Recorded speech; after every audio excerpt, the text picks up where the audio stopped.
Hello. I ask for your subscription to grow the channel and increasingly improve the quality of the stories. And now, let's get started. We need to write this down together, while we can still distinguish our thoughts from each other. Sarah's mind keeps bleeding into mine, and I'm not sure anymore which memories belong to whom. But people need to know the truth about what happened. To our group at Sequoia National Park. Jake Turner. The trip was Maria's idea. A chance to rebuild our friendships after a year of growing apart. When we first arrived in the Thor magnitude, the ancient sequoias seemed to welcome us. Their massive trunks creating natural walls that made our campsite feel intimately private. None of us realized we were being herded into a trap. The first warning came during dinner that first night. Chris made a casual comment about a secret he'd kept from college, except he'd never told anyone about it. We all remembered him confessing it years ago, but each of us remembered the confession happening at a different time, in different circumstances. When we compared stories, none of our memories matched. Sarah noticed it first, the way our phones would pick up fragments of conversations none of us remembered having. Her true crime writer's instincts kicked in, and she started recording everything.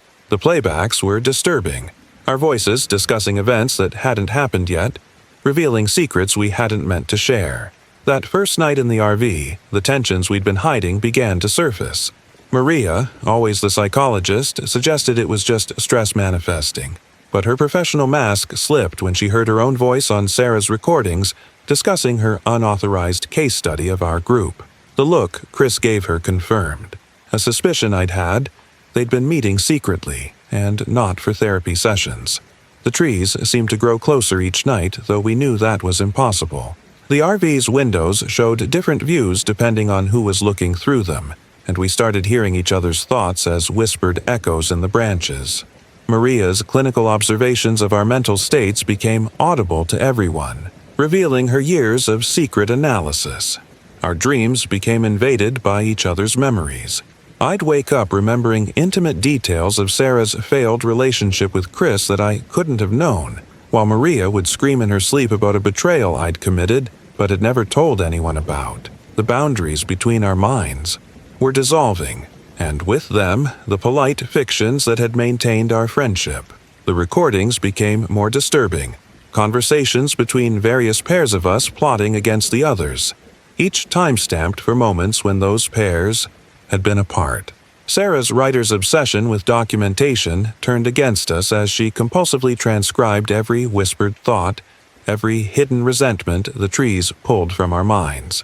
Chris's programming logic tried to make sense of it, creating flowcharts of our contradicting memories that covered the RV's walls. But the data kept changing as more secrets emerged. The project he'd stolen from me 3 years ago, Maria's unauthorized publication about group dynamics using us as case studies, Sarah's book draft that exposed all our darkest moments. Everything was coming to the surface. The trees weren't just revealing our secrets, they were rewriting our history. Each new memory that surfaced changed our understanding of the past, turning small betrayals into festering wounds that had shaped our relationships. For years, we couldn't trust our own minds anymore, let alone each other. The Whisper Grove began its real work on the third night. The sequoias seemed to pulse with our secrets, each tree becoming a towering conduit for thoughts we'd kept buried for years. Sarah's recordings captured everything. The way Chris had sabotaged my photography career while pretending to help, how Maria had used our trust to write papers that made her famous in her field. Our RV became a confession booth from hell. The walls themselves seemed to sweat with revelations, and we couldn't stop ourselves from speaking. I admitted to using Sarah's personal tragedies as material for photo essays that won awards. Maria revealed how she'd manipulated our relationships for years as part of an unauthorized study on group dynamics. Chris confessed to stealing not just my work, but Sarah's manuscripts as well. Sarah's obsessive documentation turned manic as the trees forced more truths to the surface. Her notebooks filled with transcripts of conversations we'd had behind each other's backs. Every betrayal, every lie, every moment of manipulation laid bare. The worst part was realizing that each betrayal had been justified by another's actions. creating a perfect circle of mutual destruction. The sequoia's influence grew stronger as our minds became more interlinked. We started finishing each other's confessions, revealing secrets the others were about to tell. Maria's psychological training crumbled as she realized the trees weren't causing delusions. They were removing the barriers between minds that she'd studied for years. In our last moment of relative sanity, we discovered the pattern in Sarah's recordings. The trees weren't just exposing our secrets, they were orchestrating a crescendo of revelations, pushing us toward something that had happened to other groups before us. The Truth Circle wasn't just a location, it was a trap that had been waiting for people like us. The night of the lunar eclipse brought everything to a head. The sequoias herded us toward the Truth Circle, using our own guilty consciences as leashes. The ancient trees formed a perfect ring around a small clearing, their branches creating a ceiling that sealed us in with our demons. Our attempt at a controlled therapy session dissolved immediately as the grove's power took hold. Thoughts became visible as shadowy forms between the trees. Memories played out like movies projected onto bark and leaves. We saw every moment of betrayal from multiple perspectives simultaneously, experiencing both the pain of the betrayed and the justifications of the betrayers. The Truth Circle activated fully under the darkened moon. The barrier between minds collapsed completely, turning our group consciousness into a hurricane of accusations and revelations. We felt every wound we'd ever inflicted on each other, every moment of spite, jealousy, and calculated harm. The trees fed on our pain, growing stronger with each shattered illusion of friendship. Maria's final analysis came too late. She realized the trees weren't causing our breakdown but facilitating an inevitable conclusion. Our friendship had been built on a foundation of mutual exploitation, each of us using the others for our own advancement. The sequoias were simply showing us what we'd been all along. The moment of total disclosure felt like psychological death. Every thought, every secret, every hidden motivation was laid bare. Chris tried to run, but his mind stayed connected to ours. Sarah's compulsive documentation turned inward, her notebooks filling with the collective consciousness of our group's dissolution. Maria's clinical detachment shattered as she experienced firsthand the damage her manipulations had caused. Only Sarah and I made it out of the Truth Circle, but we didn't escape. Our minds remained fused, every thought shared, every memory belonged to both of us. The RV becomes a torture chamber of dual consciousness. I feel her writing this even as I type, her words merging with mine, our warnings becoming a single voice. The recordings Sarah made that night reveal the fate of the others. Maria's mind, fractured under the weight of experiencing the full consequences of her psychological manipulations. Chris's attempt to logically process the mental fusion caused a feedback loop that left him catatonic. Their bodies were found wandering the grove, but their minds remained somewhere in the collective consciousness of the trees. To anyone planning a group trip to Sequoia National Park, stay away from the Whisper Grove during the new moon. Don't listen when the trees offer to reveal hidden truths. Don't trust when they promise to strengthen your bonds through shared consciousness. And if you start hearing your friends' thoughts echoing in your mind, run. Run before you learn what friendship really means, before you discover the lies that hold all relationships together. Our lives continue in unwilling synchronization. Sarah's compulsion to document everything means I can never hide a thought from her, while my visual memory forces her to relive every betrayal through my photographer's eye for detail. We can't. Separate. Can't escape the constant awareness of each other's presence in our minds. This is our final warning. There are things in Sequoia that see through the facades of human relationships. The trees haven't stood for thousands of years without learning how to feed on human connections, how to turn friends against each other by simply showing them the truth. The group disappearances aren't supernatural. They're the natural conclusion of forcing people to confront the reality of their relationships. Stay away from the Whisper Grove. Stay. The text continues in two distinct writing styles that gradually merge into one, documenting the same warning from two perspectives that become increasingly indistinguishable. We need to share this footage before the sounds in our heads completely take over. The waves keep whispering predictions that come true, and Marcus's audio equipment still picks up conversations we're going to have days from now. People need to know what happened to our team at Echo Beach. Daniel Westar documentary about unusual marine phenomena was Lisa's idea. At least, that's what she told us. When we first arrived in our Thor sanctuary, the Pacific stretched endlessly before us, the waves creating what Marcus called impossible acoustic patterns in his initial sound tests. The ocean seemed to be whispering, but none of us wanted to admit what we were hearing. The first warning came during our initial evening of filming.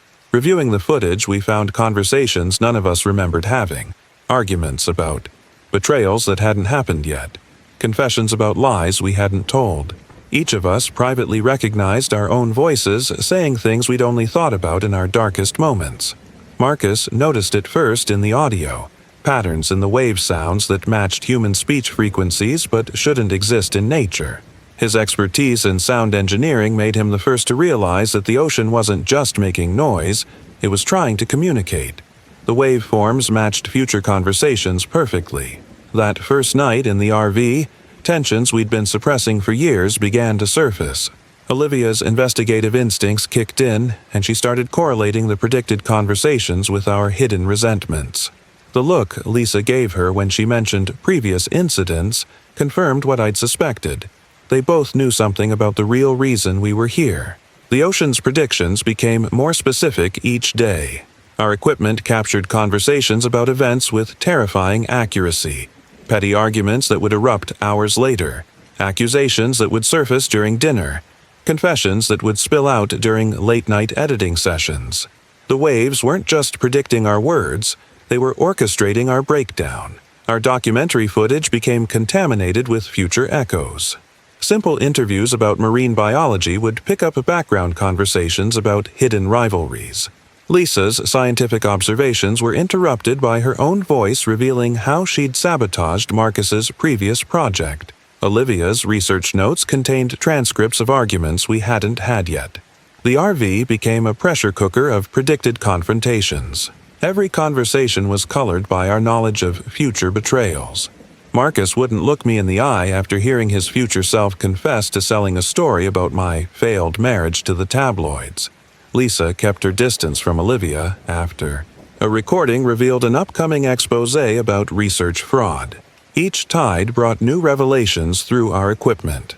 The waves carried not just sounds but memories, shared moments from our past that each of us remembered differently.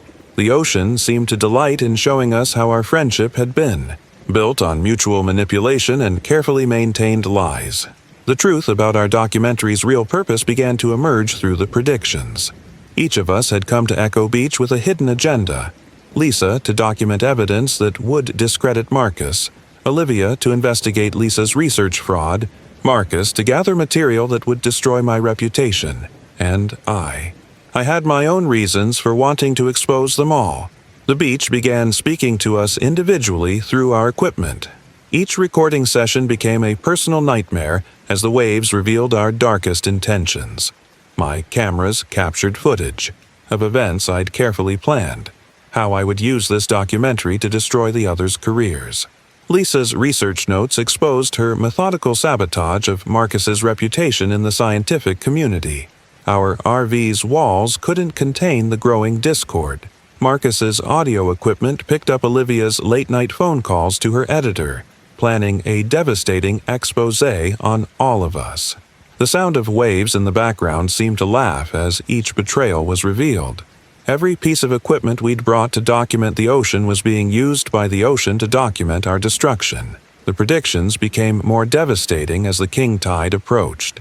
We heard ourselves confessing things we hadn't done yet, terrible choices we would make in the coming days.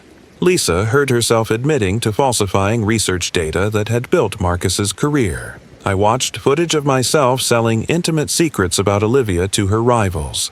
The future versions of us were monsters we were becoming. Olivia's investigative skills turned against us all as she pieced together the full scope of our mutual betrayals. Her notes revealed how each of us had been planning to use this trip to gather evidence against the others. The ocean wasn't creating these plots. It was simply showing us what we had already set in motion. The truth about Echo Beach's power emerged through Marcus's acoustic analysis. The waves weren't just predicting the future, they were creating a feedback loop of cause and effect, using our knowledge of future betrayals to ensure they would happen. We were trapped in a cycle of destruction that we had started, but the ocean would finish. The night of the king tide brought everything to its inevitable conclusion. The ocean's voice became impossible to ignore, booming through every piece of equipment we had. Our cameras and microphones captured the complete dissolution of 4 friendships that had been poisoned from the start. The final filming session turned into a nightmare of accusations and confessions. The waves rose higher as each betrayal was revealed in real time. Lisa's careful documentation of Marcus's academic fraud, Olivia's secret recordings of our private moments, Marcus's years of gathering blackmail material, my own elaborate plan to turn their lives into a documentary about destroyed friendships. The ocean's predictions reached a crescendo during high tide. Through our equipment, we heard the final moments we would spend together. Screams and accusations that hadn't happened yet, but now couldn't be avoided. The waves showed us exactly how our friendship would end, and in knowing, we made it happen exactly as predicted. Marcus's sound equipment captured the moment our group fractured completely. The audio waveforms matched the pattern of the waves, perfectly as we turned on each other. Years of friendship dissolved in a single night of revelations, each betrayal amplified by the ocean's rhythmic confirmation of our worst fears about each other. The king tide brought more than just high water. It raised every dark secret, every hidden resentment to the surface. Our cameras recorded everything. Lisa's breakdown as her fraud was exposed, Olivia's face when she realized her exposé would destroy her too, Marcus's desperate attempt to delete evidence that would incriminate himself, my own realization that I had orchestrated my own downfall. Only Marcus and I survived with our minds intact, but the ocean's voice never leaves us. Our equipment still picks up echoes of that night. Lisa's last scream as she ran into the waves, Olivia's final accusation before she lost her grip on reality. The footage we captured tells a story we can never share in its entirety. The documentary footage remains as evidence, but no one would believe the truth it shows. Every recording is contaminated with future echoes, predictions that came true, and conversations that loop endlessly between past and present. Marcus's audio analysis shows impossible patterns, sound waves that contain entire futures we can no longer prevent. To anyone planning to film at Echo Beach, stay away during the king tides. Don't listen when the waves start predicting your future. Don't trust when your equipment captures tomorrow's betrayals. And if you start hearing your own voice revealing secrets you haven't told yet, run. Run before you learn how your friendships will end, before you become part of the ocean's endless cycle of revelation and destruction. Our careers continue, but we can never work with others again. The ocean's predictions echo in every recording we make, reminding us of the friendships we destroyed. Sometimes when we review old footage, we still hear Lisa and Olivia's voices, caught in an eternal loop of accusation and confession. This is our final warning. There are things at Echo Beach that know the future of every friendship, entities, that use truth as a weapon to destroy human bonds. The ocean doesn't create the betrayals.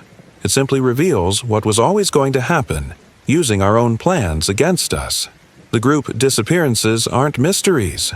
They're the natural conclusion of forcing people to confront their true intentions. Stay away from Echo Beach. Stay. The text continues with timestamps and camera notes, documenting the dissolution of friendship from multiple angles, each perspective more damning than the last. I need to write this quickly while my hands can still hold the pen steady. The tremors are getting worse, and Sam says the changes we saw in our brain scans are accelerating. Mike hasn't spoken in 3 days, not since we found what was left of Rachel in Shadow Basin. But people need to know the truth about what's waiting at Mount Rainier. Our reunion was supposed to be simple. 4 old friends meeting for an autumn camping trip, with Sam collecting environmental data and me photographing wildlife. Mike would guide us through his favorite trails and Rachel would ensure our safety. The Airstream Atlas felt massive when we started, but by the end, its walls seemed to pulse inward with each breath we took. The first warning came through my camera's viewfinder that evening. Every photo I took showed shadows moving between the trees, forming patterns that seemed to watch us. Sam's environmental readings made no sense. Temperature drops that defied physics, radiation spikes that appeared and vanished. Mike got quieter with each passing hour, his eyes fixed on something in the forest that only he could see. Rachel's medical expertise made her the first to notice the physical changes. Our heart rates synchronized perfectly, even when we were apart. Our blood pressure rose and fell in patterns that matched the strange rhythm Sam detected in the ground beneath our campsite. The forest wasn't just affecting us mentally, it was rewriting our bodies to some pattern we couldn't understand. The fog rolled in that night, thick and unnatural, carrying whispers that sounded like our own voices discussing things we hadn't done yet. Through my lens, I captured glimpses of ourselves walking through the trees, but we were all inside the RV at the time. The photos showed us smiling at something in the darkness, our eyes reflecting light that shouldn't have been there. The second day brought physical manifestations we couldn't ignore. Sam's research equipment began detecting a pattern in the magnetic field around our campsite, concentric circles centering on Shadow Basin. The readings matched the rhythm of our synchronized heartbeats, as if something in the mountain had connected itself to our bodies. Mike recognized the pattern from his previous expeditions, but his voice shook when he tried to explain what had happened to his other climbing groups. Our Airstream's electrical systems started responding to our emotional states. The lights would pulse with our heart rates, and the temperature inside would plummet whenever we thought about leaving. Rachel's medical instruments showed our body, temperatures dropping below survivable levels, yet we felt nothing. The cold seemed to come from inside us now, spreading outward into the metal walls of our mobile sanctuary. The cameras kept recording things that couldn't exist. My footage showed conversations between us that hadn't happened yet, arguments about secrets we hadn't revealed. Sam appeared in photos taken when she was asleep, her face twisted into expressions I'd never seen her make. Mike's climbing gear would rearrange itself when no one was watching, forming symbols that Rachel said matched ancient warnings found in caves throughout the region. Rachel's medical log documented our transformation with clinical precision. Our blood work showed impossible changes in our cellular structure, synchronized across all four of us. The samples she took seemed to move under the microscope, forming patterns that matched the symbols appearing in our campsite. When she tried to send the data to her hospital for analysis, the satellite phone transmitted only the sound of our voices screaming. Sam finally told us why she'd really organized this reunion. Her environmental research had revealed something. Moving through the mountain's root system, something that reached out through the soil to connect living things in patterns she'd never seen in nature. The fog wasn't just affecting our minds. It was physically linking us to whatever lived in Shadow Basin. Our campsite's location wasn't a coincidence. We were being positioned like nodes in a growing neural network. Mike's confession broke something in our group's stability. 3 previous climbing groups had vanished in Shadow Basin over the past year, all showing the same symptoms we were experiencing. He'd led each expedition, surviving every time, but losing pieces of himself with each escape. The mountain had marked him somehow, using him to bring more people to its feeding ground. He could feel it in his mind now, growing stronger as our resistance weakened. Sam's soil samples revealed a horrible truth about the mountain's nature. The entire region was threaded with a fungal network that responded to human consciousness, but it wasn't a natural evolution. Her tests showed traces of the previous groups who'd vanished here, their biological material incorporated into the forest's root system. The fog wasn't just changing us, it was preparing us for absorption into something vast and hungry. Rachel's medical training couldn't explain what the mountain was doing to our bodies.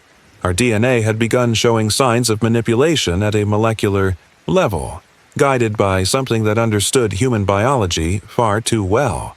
The changes followed a precise pattern, one that suggested previous victims had undergone the same transformation. She found notes in her medical bag that she didn't remember writing, describing exactly what would happen to us in clinical, emotionless detail. The photographs I took of Shadow Basin revealed structures that shouldn't exist. Beneath the trees, a vast geometric pattern emerged, visible only when all the images were arranged in sequence. We could see shapes moving through the fog now, wearing the faces of Mike's previous groups. They smiled at us with familiar expressions, beckoning us to join them in whatever they had become. The mountain wasn't just taking people, it was collecting them. Our airstream became both fortress and prison that night.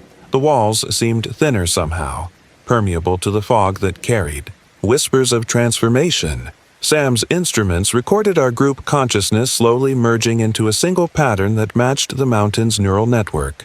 We could feel ourselves becoming part of something older and vaster than human minds were meant to comprehend. The forest wasn't invading our thoughts. It was inviting us to shed our individuality and join its ancient consciousness. The third night brought the final phase of the mountain's plan. Rachel was the first to notice the physical changes becoming permanent. Our skin developing patterns that matched the fungal networks in Sam's samples. The marks spread across our bodies like frost on glass, following the same geometric designs we'd seen in Shadow Basin. Mike recognized the patterns from his previous groups, but now he could remember what they meant, what they would make us become. The fog entered our RV despite every seal and barrier. It moved with purpose now, carrying fragments of consciousness from the mountain's previous victims. Through the thickening air, we could see versions of ourselves that had already transformed, their bodies remade into something that could exist in both our world and the mountain's neural network. Rachel's medical equipment recorded our vital signs gradually synchronizing with these echoes of former humanity. Sam's research equipment captured the moment the transformation reached its critical point. The fungal network beneath our campsite activated, sending tendrils of awareness up through the ground and into our already compromised minds. We could feel ourselves spreading out, our consciousness fragmenting and rejoining the vast intelligence that pulsed through the mountain's root system. Rachel tried to document the process, her hand shaking as she wrote descriptions of our group consciousness dissolving. The cameras kept recording even after we lost control of our bodies.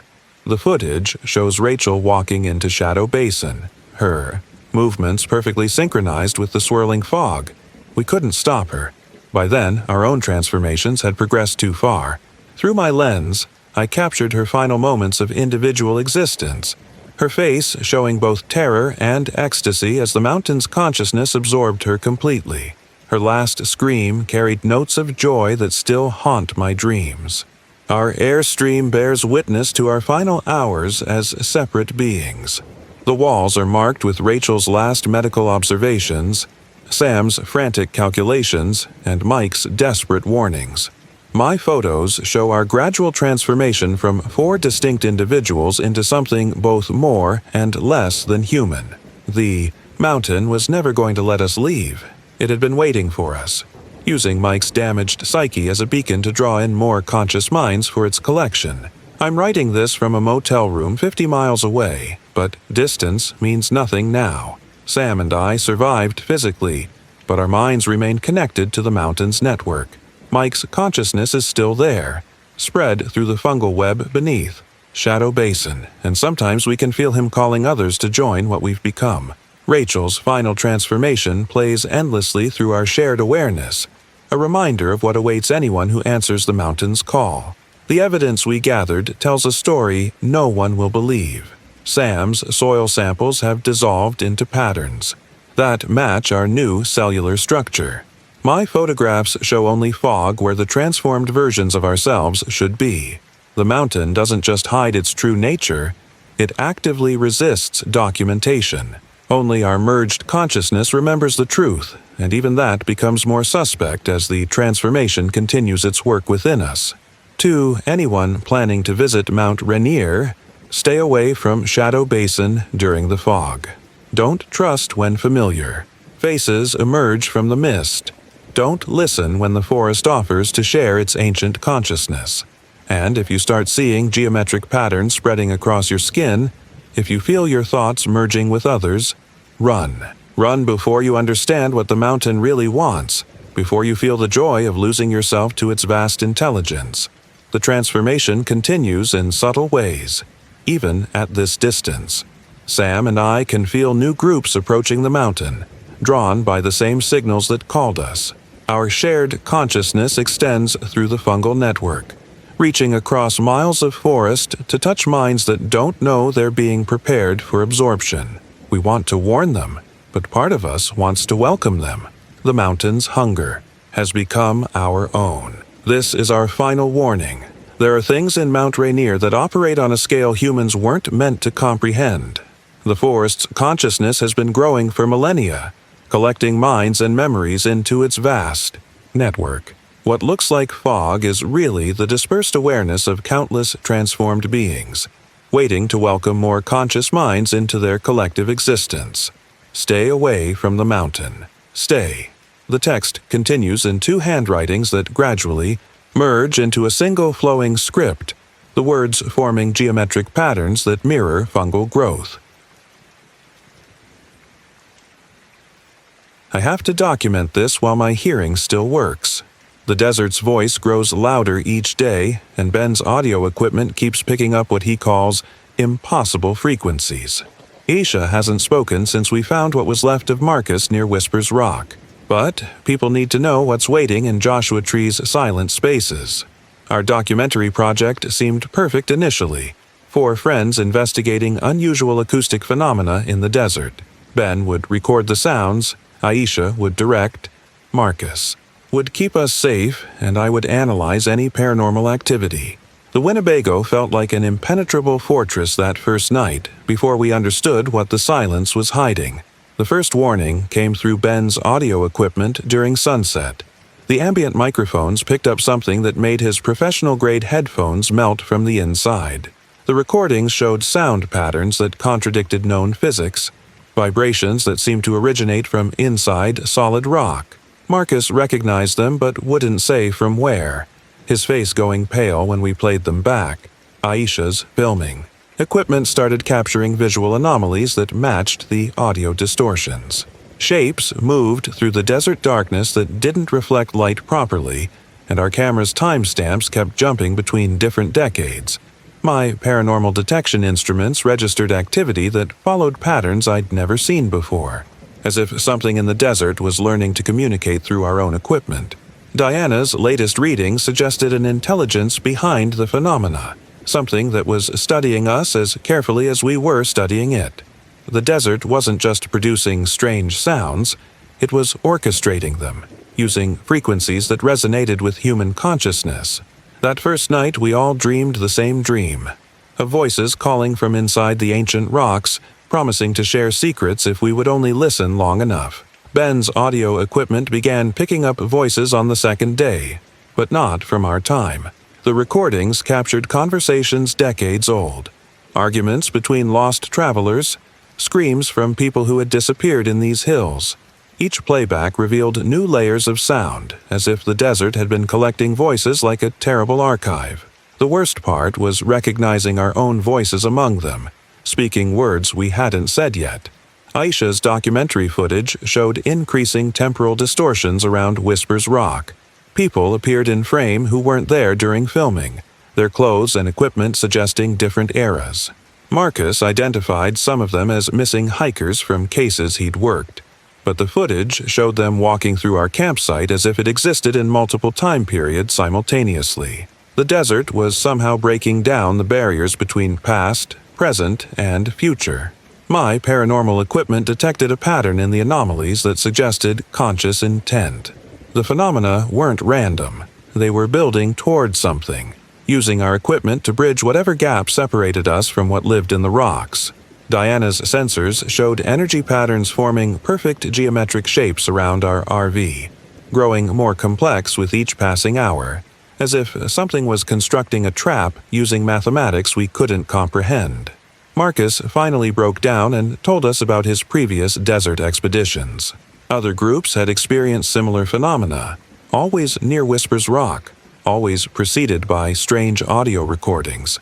None of those groups had ever been seen again, but their voices kept showing up in recordings made years later. He'd led 3 such groups before us, surviving each time but losing more of his memories with each escape. The Winnebago's electronics started responding to the desert's influence. Our phones played recordings of conversations we were yet to have, the GPS showed locations that didn't exist, and the radio picked up broadcasts from stations that had gone silent decades ago. The desert wasn't just affecting our equipment. It was using it to communicate something urgent, something that had been waiting years for the right listeners to arrive. Everything changed when Ben discovered how to clean up the older recordings. Beneath layers of static and distortion, we heard versions of ourselves from different timelines. Some where we'd died in the desert, others where we'd found something impossible in the rocks, and still others where we'd become something that wasn't quite human anymore. The desert wasn't just recording our voices, it was collecting every possible version of our story. Isha's camera caught the moment Marcus started remembering his previous expeditions. The footage shows him standing by Whispers Rock, having conversations with people who weren't there, his words matching the mysterious recordings perfectly. His memories weren't just returning. They were bleeding through from other versions of himself, other attempts to unlock whatever secret the desert was protecting. Diana's instruments showed his brainwaves synchronizing with patterns found in the rock formations. The paranormal activity increased exponentially as our investigation continued. My equipment detected what seemed to be doorways opening in the fabric of reality, each one leading to another version of our campsite in a different time. Through these temporal windows, we could see ourselves making different choices, following different paths, meeting different fates. The desert was showing us every possible outcome of our expedition, but we couldn't tell which one was really ours anymore. Ben's audio analysis revealed a horrifying truth about the desert's nature. The strange frequencies weren't just sound. They were the resonant frequencies of human consciousness itself. The desert had learned to manipulate these frequencies over centuries, using them to create a vast archive of human experiences. Every scream, every whisper, every final breath had been preserved in the atomic structure of the rocks themselves, waiting to be heard again.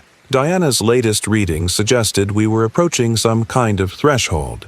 The geometric patterns around our RV had begun pulsing in sync with our heartbeats, and the temporal anomalies were growing stronger.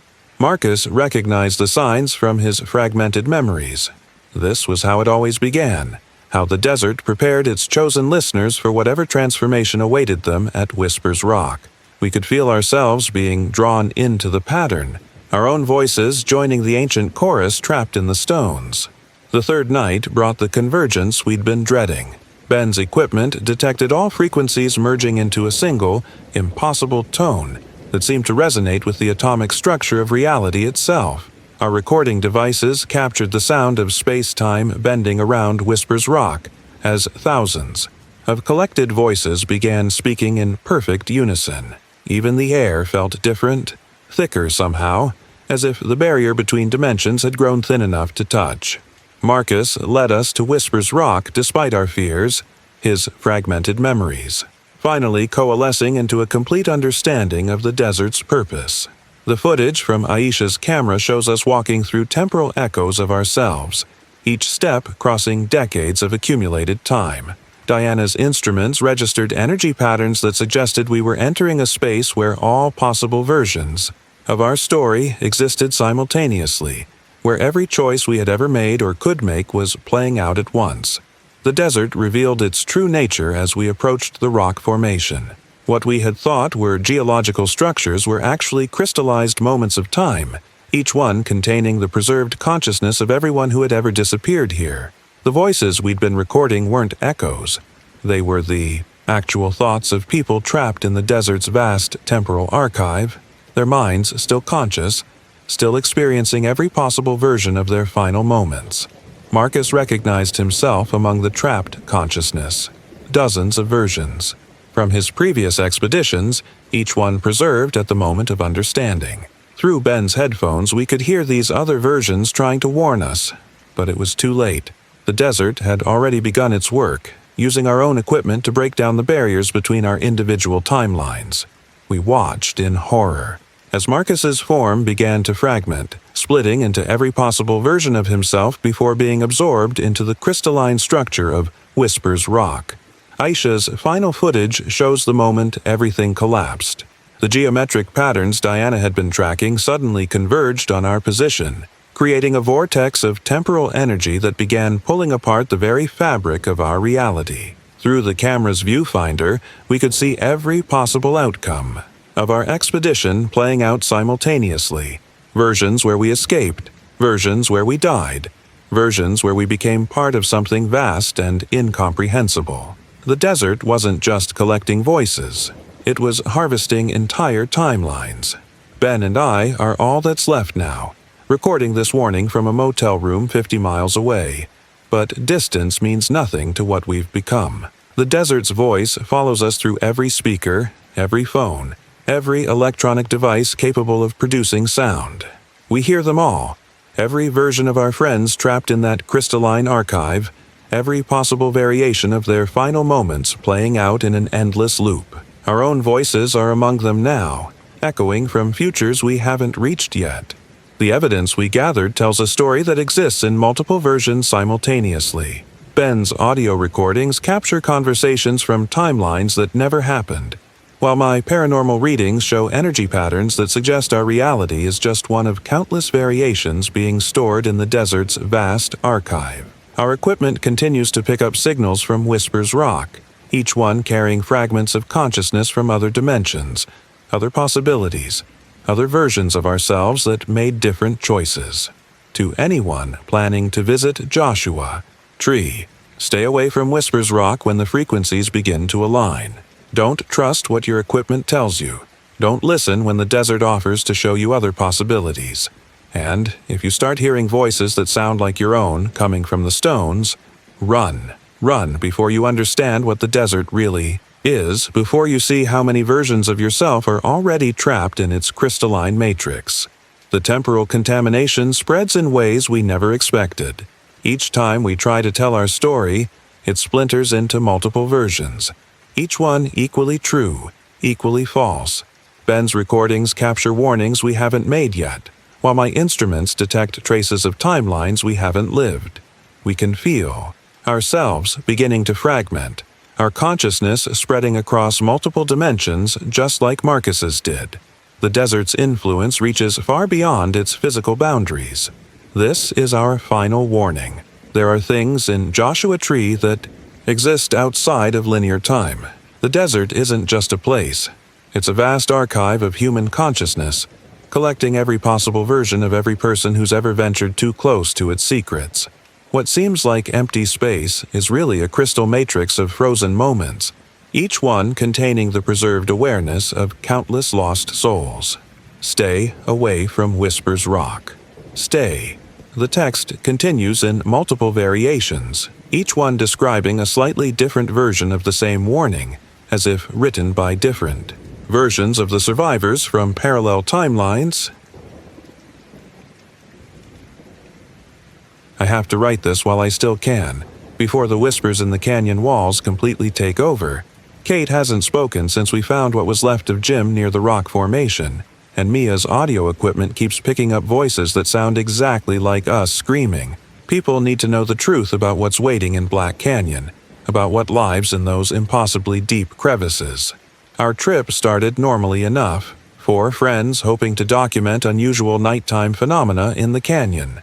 Alex would photograph nocturnal wildlife. Kate would study the strange rock formations. Jim would guide us through the safest paths, and I would record the unique acoustic properties of the canyon walls. The Thor Magnitude felt secure when we first parked it, before we understood what the darkness was hiding. The first signs appeared in Alex's wildlife photos during our initial sunset shoot. The images showed impossible shadows moving between the rocks, forms that seemed to watch us through the camera lens. Kate's geological surveys revealed patterns in the rock strata that didn't match any known formation processes. Jim grew quieter with each passing hour, his eyes constantly drawn to a specific section of the canyon wall that seemed to shift when no one was looking directly at it. Mia's audio equipment started picking up sounds that defied explanation, voices that seemed to come from inside the solid rock, conversations that hadn't happened yet, screams that echoed from impossible angles. The canyon wasn't just reflecting sound.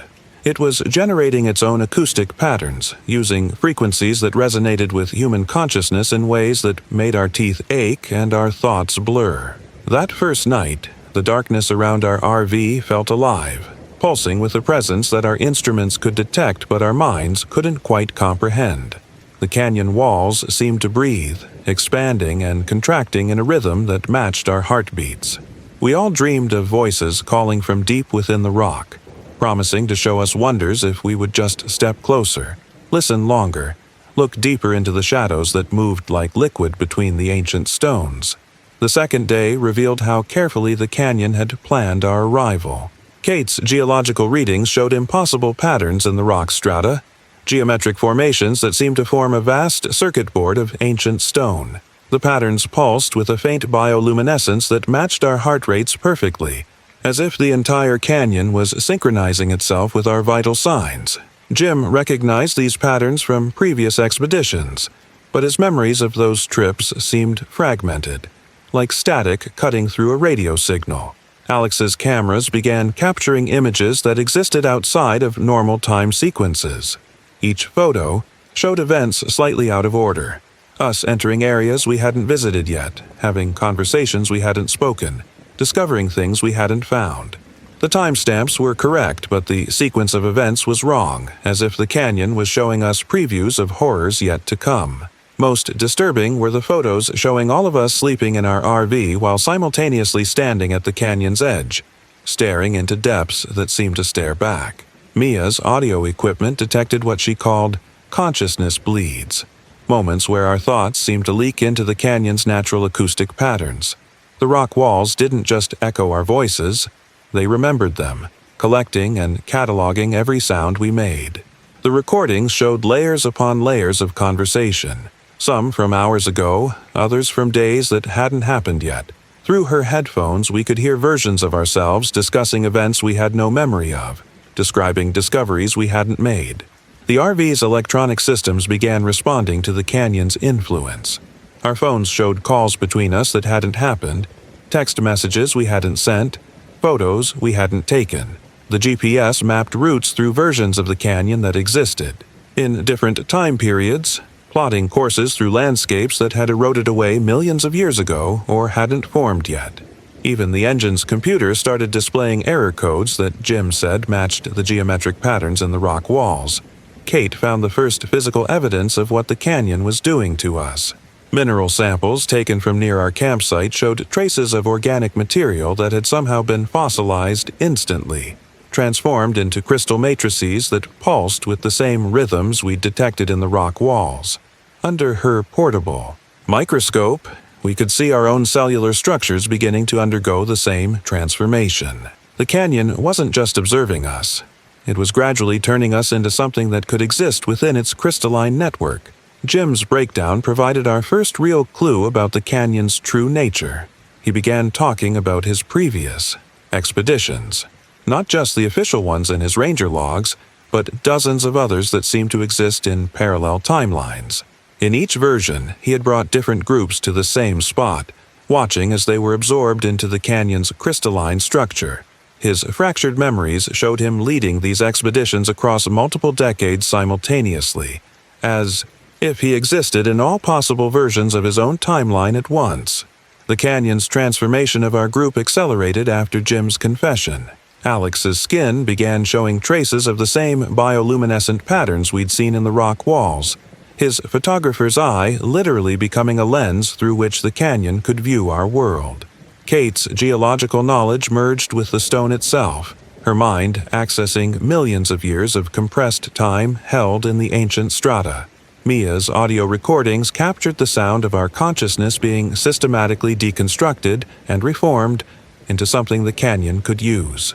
Our struggles to maintain separate identities became increasingly futile as the canyon's influence grew stronger. The crystalline structures in our cells reached a critical point, allowing us to perceive multiple timelines simultaneously. We could see every possible version of our expedition playing out at once.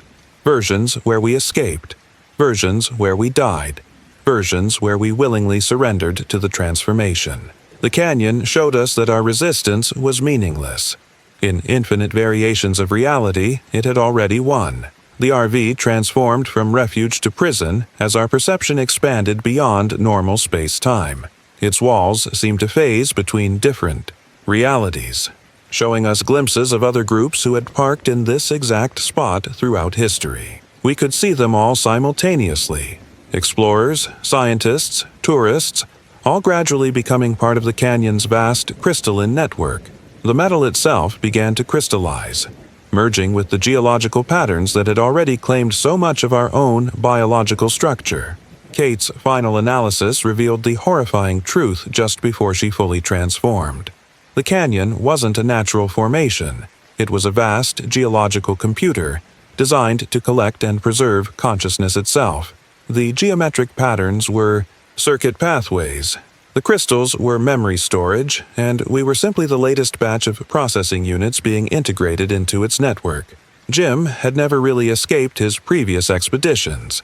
He had simply become a collection node, designed to bring more consciousness for the canyon to absorb. The fourth night brought the final phase of our transformation. The crystalline structures had spread throughout our bodies, replacing organic tissue with living mineral that could interface directly with the canyon's network. Through the growing crystal matrix, we could access the stored consciousness of everyone who had ever been absorbed. Explorers, scientists, indigenous peoples, all preserved perfectly in the canyon's infinite memory.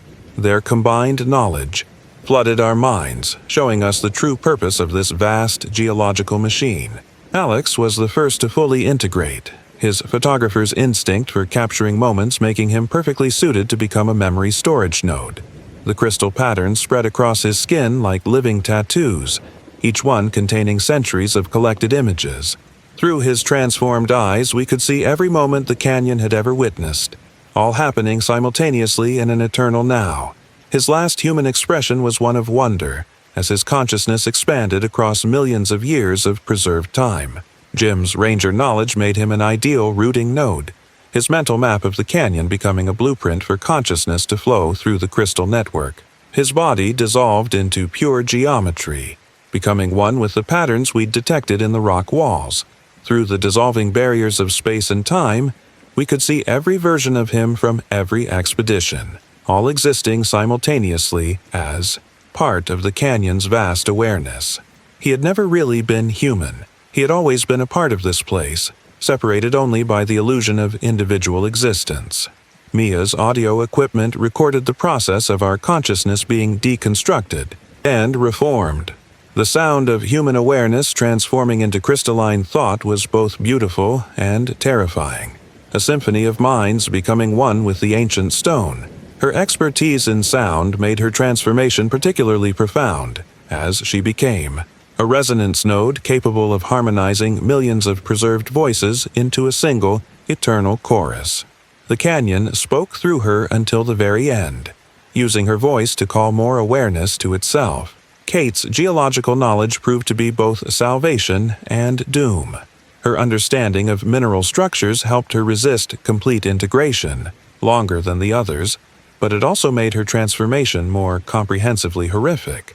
We watched as her consciousness spread through the entire canyon system, becoming one with the very stones she had studied. Her final human moments were spent documenting the process, leaving warnings that no one would be able to understand until it was too late. Only I remain partially human now, my transformation slowed by some quirk of biology or fate. The canyon allows me this moment of individual consciousness to write this warning, knowing that my words will draw more awareness to its crystalline network. My body continues to transform, patches of living crystal spreading across my skin, like frost on a window. Soon, I will join the others in the infinite awareness that exists within these ancient walls. The evidence we gathered tells a story that human minds were never meant to comprehend. Alex's photos show moments from every possible timeline simultaneously. Kate's geological samples pulse with preserved consciousness. Mia's audio recordings capture the sound of minds becoming stone. The canyon preserves everything, every moment, every thought, every possible version of every event that has ever occurred within its boundaries. Our RV stands as a monument to failed escape, its metal slowly crystallizing into another memory node in the vast network. To anyone planning to visit Black Canyon, stay away from the Whispering Wall. Don't trust what you see in your cameras. Don't listen when the stones begin to speak. And if you start seeing crystalline patterns spreading across your skin, run. Run before you understand what the canyon really is, before you feel the seductive pull of infinite awareness calling you to join its eternal consciousness. The transformation cannot be stopped once it begins, and the horror of losing your individual existence is matched only by the ecstasy of becoming one with something vast and timeless. The integration continues even as I write these words. I can feel my thoughts being absorbed into the crystal matrix, joining the infinite chorus of preserved consciousness that echoes through these ancient walls. The others are here with me, not just my friends, but everyone who has ever been claimed by this place. We exist in all moments simultaneously, our awareness spread across millions of years of collected time. The canyon remembers everything, and soon I will remember with it. This is our final warning. There are things in Black Canyon that exist outside of normal space and time. The walls aren't just stone. They're the circuit boards of a vast geological computer that collects and preserves consciousness itself. What looks like erosion patterns are really the pathways through which awareness flows. And what feels like solid rock is actually crystallized time containing the preserved minds of countless absorbed beings. Stay away from the canyon. Stay. The text continues in crystalline patterns that spread across the page, the words becoming one with the mineral structure of the paper itself.